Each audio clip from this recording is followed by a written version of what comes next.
ಇದು ನಾಳೆ ಇದು ಘಟನೆ ನಾನು ಯಾಕೆ ಪ್ರಸ್ತಾವ ಮಾಡ್ತಾ ಇದ್ದೀನಿ ಅಂದ್ರೆ, ನಾಳೆ ನಮ್ಮದಲ್ಲಿ ಇದೊಂದೇ ಕಬಿನಿ ಒಂದೇ ಕಾಡಲ್ಲ, ಕರ್ನಾಟಕದಲ್ಲಿ ಬೇಕಾದಷ್ಟು ಕಾಡುಗಳಿದೆ. ಹಳ್ಳಿ ಜನ ಕಾಡುಗಳಲ್ಲಿ ಒಂದು ಅರ್ಧ ಕಿಲೋಮೀಟರ್ 1 ಕಿಲೋಮೀಟರ್ ರೇಂಜ್ಗೆ ಹೋಗ್ತಾರೆ, ಸೌದೆ ತರಕೋ ಏನ್ಗೋ ಹೋಗೇ ಹೋಗ್ತಾರೆ. ನೀವು ಬೇಡ ಅಂದ್ರೆ ಹೋಗೇ ಹೋಗ್ತಾರೆ ಅವರು, ದನ ಕರು ಮೇಯಿಸೋದಕ್ಕೆ ಎಲ್ಲ ಹೋಗೇ ಹೋಗ್ತಾರೆ ಅವರು.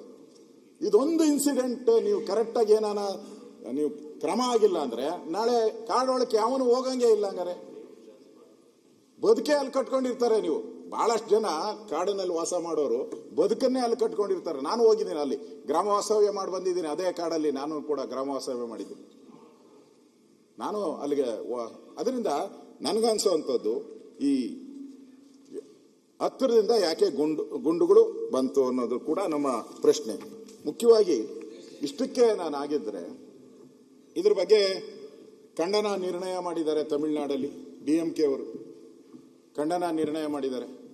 ತಮಿಳರನ್ನ ಕೊಂದಿದ್ದೀರಾ ಅಂತ ಅವರು ಡೈರೆಕ್ಟ್ ಆಗಿ ಹೇಳಿದ್ದಾರೆ. ತಮಿಳರನ್ನ ಕೊಂದಿದ್ದೀರಾ ಅನ್ನೋ ಮಾತನ್ನ ಹೇಳಿದ್ದಾರೆ. ಆಮೇಲೆ ಅಲ್ಲಿ ಮುಖ್ಯಮಂತ್ರಿ ವಿಜಯನ್ ಅವರು ತಮಿಳರ ಹತ್ಯೆ ಬರ್ತಾ ಇದೆ ನೋಡಿ, ತಮಿಳರ ಹತ್ಯೆ ರಾಜ್ಯ ಸರ್ಕಾರದಿಂದ ತಮಿಳರ ಹತ್ಯೆ. ಶನಿವಾರ ನಡೆಸಿದ ಎನ್ಕೌಂಟರ್ ಅಲ್ಲಿ 3 ತಮಿಳಿಗರು ಹತ್ಯೆ ಆಗಿರುವುದು ಖಂಡನೀಯ ಎಂದು ತಮಿಳುನಾಡು ಮುಖ್ಯಮಂತ್ರಿ ಜೋಸೆಫ್ ವಿಜಯನ್ ಭಾನುವಾರ ರಾತ್ರಿ ತಮ್ಮ ಎಕ್ಸ್ ಖಾತೆಯಲ್ಲಿ ಹಾಕಿದ್ದಾರೆ.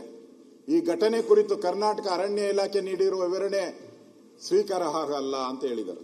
ಮುಖ್ಯಮಂತ್ರಿ, ಒಬ್ಬ ರಾಜ್ಯದ ಮುಖ್ಯಮಂತ್ರಿ, ನಿಮ್ಮ ಪಾರ್ಟ್ನರ್ ಅವರು, INDA ಪಾರ್ಟ್ನರ್, ಅವರೇ ಹೇಳಿದ್ದಾರೆ ನಿಮ್ಮ ಫಾರೆಸ್ಟ್ ಡಿಪಾರ್ಟ್ಮೆಂಟ್ ಏನು ಕೊಟ್ಟಿದೆ ರಾಮಲಿಂಗಾರೆಡ್ಡಿ ಅವರು ಓದಿದ್ರಲ್ಲ ಅದು ಸ್ವೀಕಾರಾರ್ಹ ಅಲ್ಲ ಅಂತ ಹೇಳಿದ್ದಾರೆ ಅವರು. ನಾನು ಈಗ ಓದಿದೆ, ವಿಜಯ್ಗೆ ಏನು ಕನ್ಸಲ್ ಬಂದಿತ್ತ?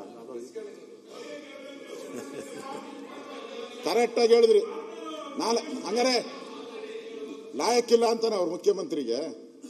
ನೀವ್ ಹೇಳಿದ್ರೆ ಅದನ್ನೇ ಹೇಳ್ಬಿಡ್ತೀನಿ. ರಾಮಲಿಂಗಾರೆಡ್ಡಿ ಹೇಳಿದ್ರು ವಿಜಯನ್ ಲಾಯಕ್ಕಿಲ್ಲ ಮುಖ್ಯಮಂತ್ರಿಗೆ ಅಂತಾನ.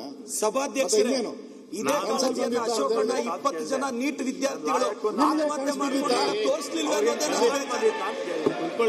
20 ಜನ ನೀಟ್ ವಿದ್ಯಾರ್ಥಿ